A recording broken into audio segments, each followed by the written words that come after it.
En países como el nuestro, la influencia del sector privado sobre las vidas de las personas es gigante. Siempre está cambiando el mercado, siempre están cambiando los consumidores, hasta tu propia gente está cambiando y las empresas tienen que adaptarse a eso y reinventarse.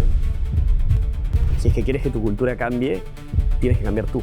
El tema del propósito o el tema de la innovación también ya son parte de la agenda de cualquier directorio. Una de las causas principales por las que la gente se va de las empresas es que no aguantas a tu jefe.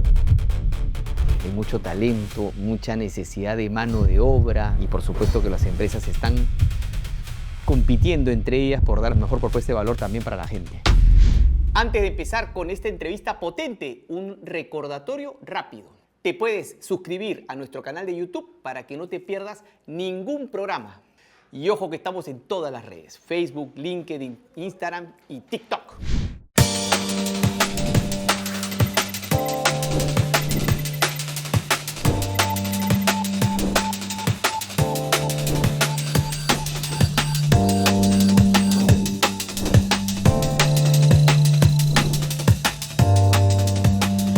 Hola mi querido Perú, soy el profe Marco Lorémola y este es tu programa Perú Potencia.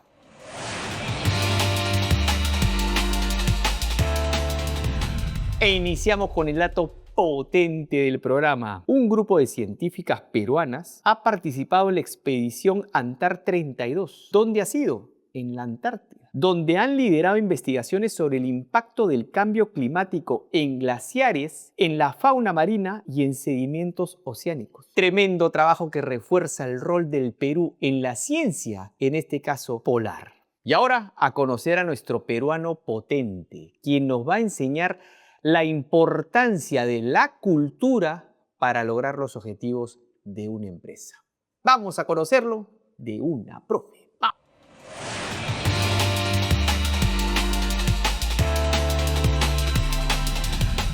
Hoy nos acompaña Nicolás Aramburu, CEO de Mambo y estratega de cambio organizacional. Nicolás se dedica a rediseñar modelos de gestión para que las empresas sean más humanas y rentables. Bienvenido, Nicolás. Muchísimas gracias por estar por acá. aquí. Gracias por la invitación. Pregunta que cae por su propio peso. Propósito de Mambo. Nosotros desde que fundamos Mambo, desde que me junté con mis socios, de hecho, a hacer algo, no tanto necesariamente Mambo, teníamos como propósito cambiar la manera en que hacen negocios las grandes empresas, ¿no? Y eso viene de lo que sentimos que es la realidad de nuestro país. En países como el nuestro, la influencia del sector privado sobre las vidas de las personas es gigante, ¿no? En países en donde el Estado pues, no llega a un montón de lugares y no ofrece un montón de servicios, lo que una empresa privada puede generar en las vidas de la gente es inmenso. Y además pasamos pues, el 90%, 80% de nuestro tiempo trabajando en las empresas en las que estamos y nuestro propósito está atado a eso, ¿no? ¿Cómo hacemos que desde lo que hacemos, las grandes empresas, las medianas empresas, que son las que más influencia tienen en este país, puedan realmente cambiar para bien la manera en que establecen su cultura, la forma en que trabajas, la forma en que estás en el día a día, pero también hacia afuera, mirando a los clientes, creando mejores productos, mejores servicios y creando más valor para el usuario. Intentan cambiar. Sí. Quiere decir que lo están haciendo mal. No necesariamente. Todas las empresas, por definición, están en constante cambio, en constante transformación, ¿no? En una empresa nunca se te acaba la tarea. No es que llegas a un punto en el que dices, ya está lista mi propuesta de valor, ahí me quedo, ¿no? Siempre hay competencia, siempre está cambiando el mercado, siempre están cambiando los consumidores, hasta tu propia gente está cambiando y las empresas tienen que adaptarse a eso y reinventarse, ¿no? Y no es simplemente decir, ok, cambió esto, entonces tengo que cambiar esto, sino que todo el tiempo es una nueva creación de cómo nos vamos a ver en el futuro, ¿no? Y en ese camino nosotros acompañamos a las empresas a empatizar con sus colaboradores, empatizar con sus clientes, con sus diferentes stakeholders y a partir de entender profundamente eso que ha cambiado para ellos, eso que hoy necesitan, eso que puede estar doliendo, generar cambio en la empresa, que también es un proceso súper difícil, sobre todo si eres una empresa grande en donde ya hay estructuras y un legado y una forma de hacer las cosas, ¿no? De manera interna se llama cultura, ¿correcto? O sea, no necesariamente todo, pero sí, la cultura, digamos, es el set de comportamientos que distinguen una empresa, ¿no? Como, no sé bueno, lo has vivido de todas maneras, ¿no? Tú entras a trabajar a algún lugar, instantáneamente sientes cómo es ese lugar, ¿no? Cómo se porta la gente, la política interna, si es que se puede hablar fuerte, no se puede hablar fuerte, si se puede, me puedo parar a la hora del almuerzo, tengo que ir para allá, me ven mal si hago esto, hago el otro. Entonces, en toda organización, en todo equipo humano, de hecho, no solo en una organización, los humanos nos adaptamos a cómo se comporta esa tribu. Desde el primer día, ¿no? Es cierto lo que dices. Y eso es la cultura, ¿no? La cultura es ese set de reglas no escritas que de alguna manera gobierna cómo nos comportamos en un equipo, en una organización, en una tribu definida, ¿no? Y ahí nosotros trabajamos mucho para acompañar a las empresas a desarrollar esas culturas para que produzca mayor valor de su talento la empresa y para que el talento también se sienta más cómodo, más productivo, más satisfecho, más realizado. Vamos a ese talento. ¿Cómo logras que los chicos deseen hacer las labores, las estrategias? Para mí la clave siempre está en el liderazgo, ¿no? El liderazgo y la cultura tienen una relación simbiótica, no se pueden separar. Entonces se refuerzan uno al otro y eso es lo que mantiene vivos a ambos, ¿no? Y saludables a ambos. En una organización, en una tribu de cualquier tipo, no solo en una empresa, sucede lo mismo. Los líderes y la cultura tienen una relación simbiótica. La cultura es un reflejo de cómo eres tú como líder. Y por ende, también, y eso me lleva a lo que siempre le propongo a mis clientes, si es que quieres que tu cultura cambie, tienes que cambiar tú. ¿Es una constante? ¿Los líderes tienen que hacer cambios, tienen que hacer mejoras siempre? Yo creo que sí. Es difícil liderar, ¿no? No hay un manual de liderazgo. Sí, depende. O sea, yo creo que hay gente que lo hace muy naturalmente y no necesitan mucha guía para escuchar, entender lo que... Esas son las características, escuchar. Sí, yo creo que es una de las principales, ¿no? O sea, saber a quién tienes que convencer, ¿no? Y lograr convencerlo. ¿Y la cultura tiene mucho que ver también con la estrategia en el negocio? La cultura y la estrategia son complementarias, ¿no? La cultura, de hecho, son tres, yo normalmente uso tres partes: el propósito, la cultura y la estrategia, ¿no? Es como un triángulo que cuando está en armonía, cuando es un triángulo perfecto, ocurre magia en la empresa, ¿no? Como que todo sucede, el mercado nos quiere, la gente se siente motivada. Pero cuando una de esas esquinas se mueve, cuando mueves la estrategia, si no adaptas la cultura a esa nueva estrategia, se pierde esa armonía, ¿no? Y un poco que no comienzan a salir las cosas tan bien. La cultura es el habilitador de la estrategia. ¿No? Tú defines, oye, la estrategia es básicamente decir a dónde quiero llegar, ¿no? Es mi visión. Exacto. ¿Dónde voy a jugar para alcanzar esa visión? Que son mis territorios, mis mercados, ¿no? Y cómo quiero ganar en ese mercado, que es básicamente mi propuesta de valor, ¿no?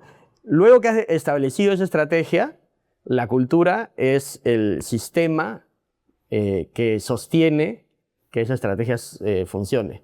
Por ejemplo, ¿no? Yo quiero diferenciarme en mi industria porque tengo talento que se atreve a decir las cosas. Parte de la propuesta de valor de Mambo es cuestionar mucho a nuestros clientes, ¿no? Y por ende, yo necesito construir una cultura en donde la gente se atreve a cuestionar. ¿Y cómo llegas a la conclusión, cómo demuestras que una buena cultura tiene un impacto en la rentabilidad del negocio? Por lo mismo que te digo, ¿no? Porque los comportamientos sostienen la estrategia, ¿no? Entonces, tú cuando defines la estrategia, te haces la pregunta, ¿cómo voy a ganar? ¿No? Frente a mi competencia en este mercado, ¿cómo voy a ser mejor? ¿Cómo voy a hacer que mis clientes me elijan antes que, hasta para... consumo masivo, para un producto en un anaquel, ¿no? La cultura es lo que define que esa estrategia que te imaginaste realmente cobre vida, ¿no? Que se haga real. Entonces, si tú quieres ser, pues, algo específico que necesitas que te diferencie, la cultura es la que va a construir esa diferenciación en el tiempo, ¿no? Va a sostener esa calidad del producto, va a sostener tu entendimiento del cliente y que estés innovando constantemente, o lo que fuera que sea tu estrategia para ganar, ¿no? Interesante la conversación con el gran Nicolás Aramburu. Hemos hablado mucho de cara a la parte interna de la empresa. Vámonos a un corte y vamos a hablar para afuera, el cliente. ¿Cómo lo enamoramos? ¿Cómo logramos ganar, como dices? Ya regresamos. Perú Potencia llega gracias a Fundación Romero, SIP y Grupo DC.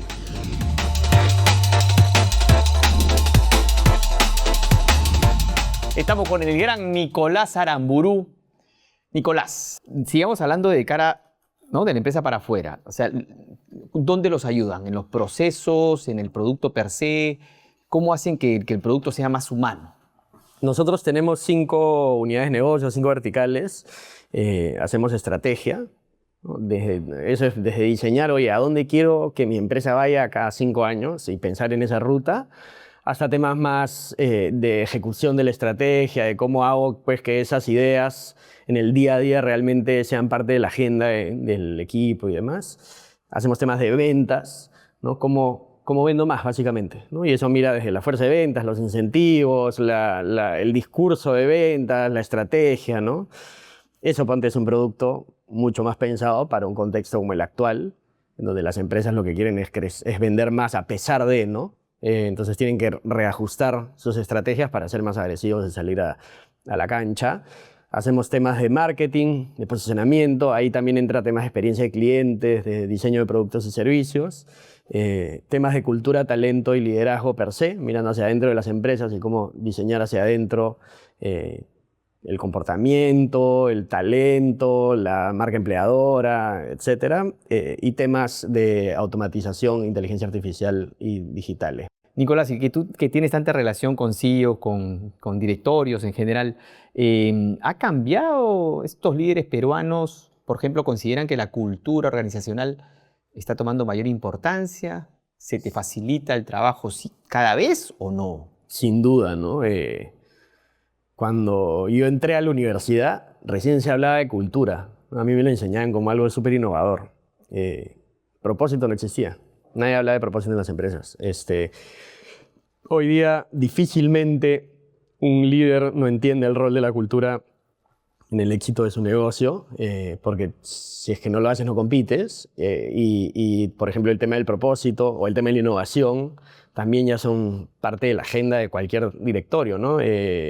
Son como maneras de entender tu negocio y de hacerlo mejor, de hacerlo más productivo, que comienzan a adoptar las empresas y claro, si es que no lo haces tú, te quedas un poco fuera de la competencia. Lo mismo está pasando con la inteligencia artificial, ¿no? Hoy es algo nuevo y las empresas recién lo están adoptando y están tratando de intervenir sus procesos con eso, porque si no lo hacen, en unos años todos los que existan van a haberlo hecho, ¿no? Entonces te quedas fuera.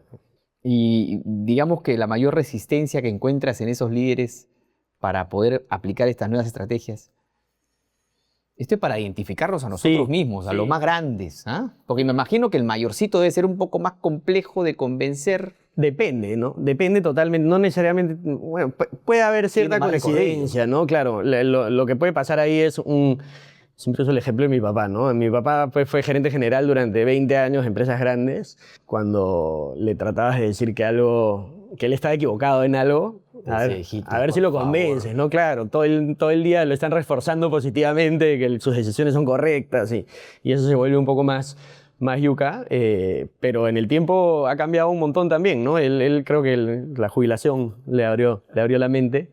Y en las empresas... Escuche, señora, mira cómo está diciendo, ¿ah? En las empresas es igual. O sea, yo creo que un buen líder, un buen gerente general está súper dispuesto a cambiar si ve el valor, ¿no? Y ahí está la dificultad, ¿no? Para mí la dificultad está cuando te sientas al frente de un gerente general y sabes, ¿no?, que hay una ruta que tiene que tomar para lograr eso que se está planteando en lo que sea, en estrategia, en ventas, en lo que fuera, que involucra un cambio propio.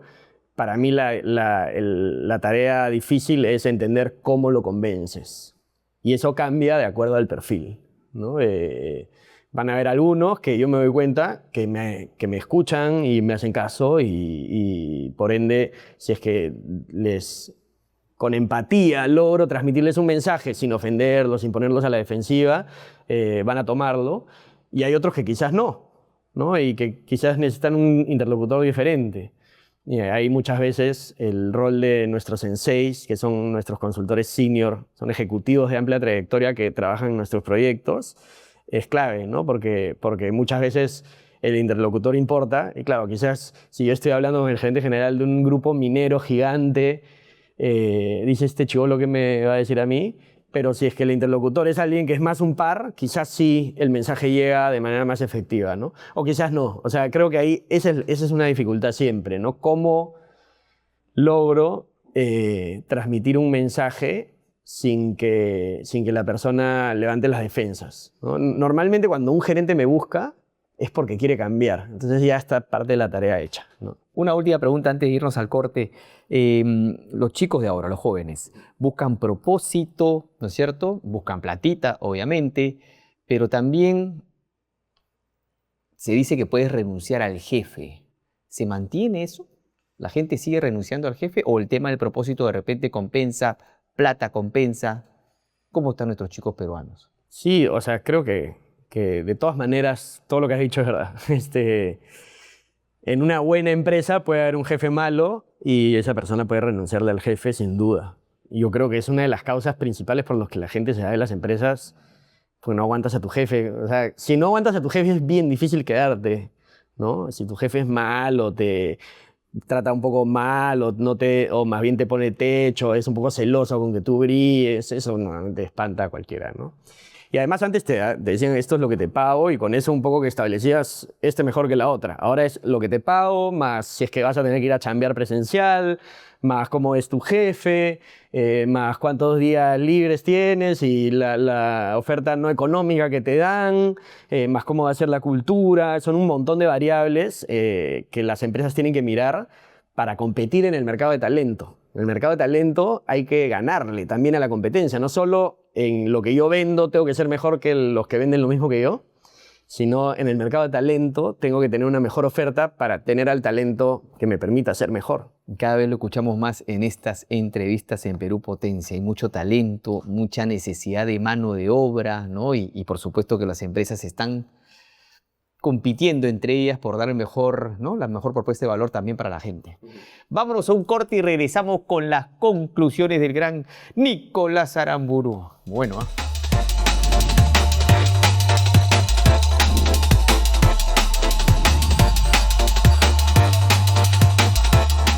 Otra vez nos pasa que la entrevista se nos hace cortita. El tiempo es efímero. Así es. Vamos con 3 conclusiones de la gran entrevista, el gran aprendizaje que hemos tenido el día de hoy con Nicolás Aramburu. Replantearse todo, ¿no? Primera conclusión, hay un triángulo hermoso. Ajá.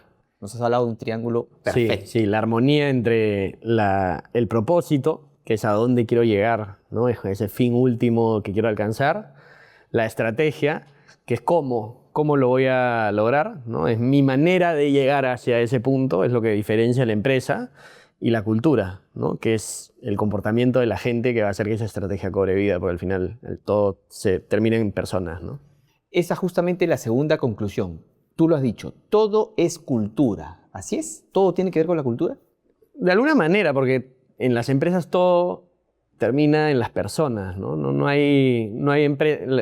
sé si has leído Harari, que habla de las ficciones que crean los humanos y cómo las empresas son ficciones, en realidad no existen, son ideas que compartimos y entonces finalmente para que una empresa logre lo que quiere, tienes que lograr convencer de esa ficción a un montón de gente, ¿no? Y la cultura es un convencimiento que compartimos y que hace que viva esa estrategia, esa propuesta de valor de la compañía. Que se den las cosas, ¿no? Claro, las empresas tienen el mismo lapicero, el mismo borrador, la misma impresora. Es la gente la que hace la diferencia. Sí, totalmente. Y tercera y última gran conclusión, lo has mencionado, es una palabra que has mencionado muchas veces y que además en muchas entrevistas aquí en Perú Potencia se menciona y que se necesita mucho en nuestro país, la empatía. ¿Qué me puedes decir de eso? La empatía es un puente, ¿no? Es la capacidad de entender ese otro punto de vista y por ende poder escuchar una opinión distinta, ¿no? Yo creo que la empatía es lo que más necesita nuestro país en un momento como este, en donde estamos tan polarizados y donde nos cuesta tanto entendernos, ¿no? La empatía es un puente, lo acabo de apuntar. Sí. Y siempre los países van a estar polarizados, siempre hay, ¿no? No hay una forma de que todos piensen igual.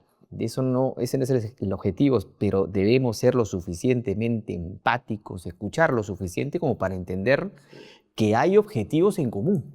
Sí, totalmente. Y sobre eso podemos trabajar. Totalmente. Y de eso se trata la política, ¿no? De establecer compromisos para sacar adelante esa visión compartida que podemos tener como país. La empatía nos permite entender por qué tú ves el mundo de esa manera y yo lo entiendo de otra, y por ende, cómo podemos llegar a un punto medio para sacar adelante un país que es de los dos, ¿no?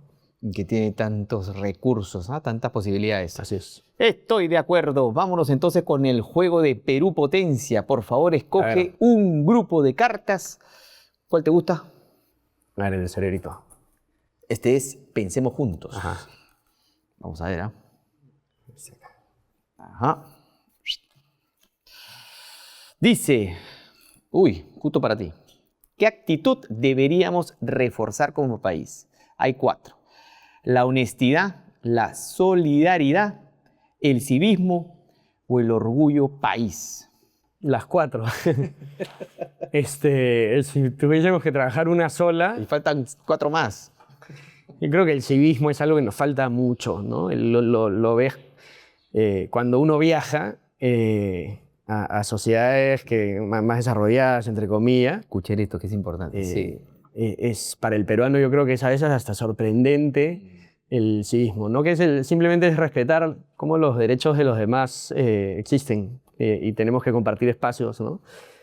No sé, el pisar la pista y que paren los carros es una cosa absurdamente simple que sucede en cualquier país con civismo, que en el Perú es cuando yo siempre pienso, ¿por qué le agradezco? Si es lo que debería de hacer, ¿no? Cuando alguien para que pueda cruzar la pista y mil cosas más, ¿no? Que tienen que ver con civismo, que lo vivimos en las calles, en nuestro día a día y que terminan haciendo que sea más fácil vivir en nuestro país.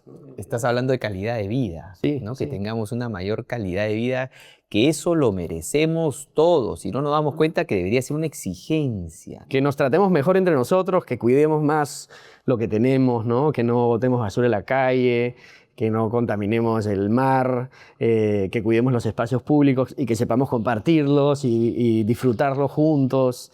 Segundo grupo, Nicolás. El cohetito. Vamos a ver. Este es Proyectémonos. Ajá. A ver, acá. Carta ganadora. ¿Cuál es tu sueño para Perú en el 2050? No ver en la política la defensa de intereses individuales o intereses incluso ilegales o informales, sino la protección de todo el país, ver una economía con 80% de formalidad, ojalá, y no de informalidad, no voltear esa torta y generar esa inclusión para los trabajadores del Perú en general. Yo creo que hay un montón de tareas ahí que si las logramos construir, primero parten desde la política, luego desde la economía y finalmente todo eso genera bienestar y yo creo que se puede, ¿no? ¿Tú lo crees? Sí, de todas maneras. ¿Tenemos futuro? De todas maneras. ¿Vamos a salir adelante? Vamos a salir adelante. Yo creo que este es un país con futuro, si no nos veíamos muy seguido, ¿no? Estamos acá porque creemos que tenemos esa oportunidad, ¿no? Sí. Y la chambeamos todos los días. Así es, así es. Nicolás Aramburu, muchísimas gracias por estar aquí. Un gustazo. ¿Qué te ha parecido? La empatía maravillosa es el puente para poder unirnos, porque unidos vamos a lograr lo que realmente queremos, vivir en una sociedad mucho mejor. Y se puede. Perú es chamba, tenemos recursos, tenemos las ganas, tenemos todo. Te espero entonces en el siguiente programa de Perú Potencia. ¿Te ha gustado? ¿Bonito? Acá vamos a estar. ¿Ya sabes? ¡Chau!